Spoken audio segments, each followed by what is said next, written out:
Casting au féminin dans 3 minutes prono avec le quintet de ce vendredi sur l'hippodrome de Paris-Vincennes. C'est le prix d'Amboise. Pour m'accompagner, Julien Marcy. Bonjour Julien. Bonjour Guillaume, bonjour à tous. Julien, la question est de savoir quelle concurrente sera dans sa robe de mariée. Oui, c'est exactement ça, mais on les connaît bien maintenant. Normalement, il semble y avoir quelques très bonnes bases avant le coup pour ses concurrents. Distance classique et un seul échelon de départ. On passe en revue toutes ces partantes, à commencer par là, Sunday Sonato, une concurrente suédoise qui fait sa rentrée et qui débute en France. Ça fait beaucoup.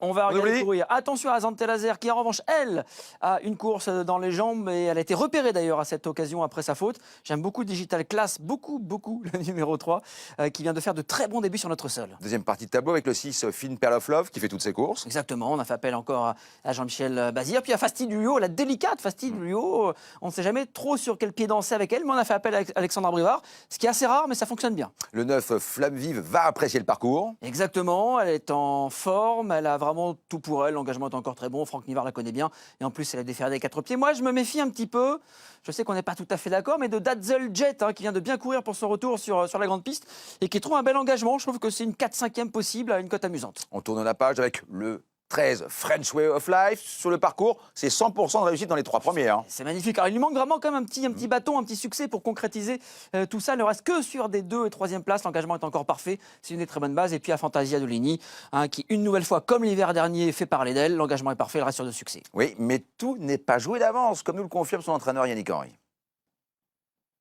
Elle est mieux avec un parcours caché jusqu'au 600. Donc ça comporte quand même quelques aléas, mais la jument par contre elle vient de travailler, elle est vraiment très bien. Elle peut, si le parcours est honnête, elle peut récidiver.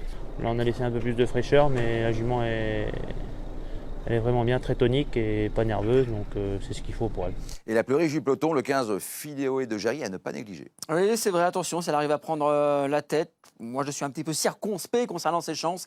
Elle alterne entre attelé et montée, ça ne sera pas ma préférée dans la course. Julien, quelle formule avez-vous privilégiée pour votre ticket? Je sens qu'il peut y avoir des coups de Trafalgar dans cette course. Oui, il y a quelques bonnes bases, mais je n'ai pas envie d'en prendre, je n'ai pas envie de me risquer à en prendre. Alors je fais un jeu combiné en flexi 25% avec 7 chevaux, un jeu qu'on aime bien faire, qui coûte 10,50 €. Et je tente le numéro 3, Digital Class, qui a vraiment montré justement un bout de classe pour ses débuts en France, avec les concurrentes qui seront très jouées, le 14, 13, 8 et 9, et le 6 également. Et puis pour apporter un petit peu de cote, vous voyez Datzel Jet, que je glisse parmi mes bases en fin de combinaison. Ça a été 4/5e à belle cote, ça serait plutôt sympathique. Merci beaucoup Julien. Merci à vous. Départ de la course 13h50, je vous invite à aller sur equidia.fr pour avoir tous les éléments pour faire le papier de ce quintet. Bonjour à tous.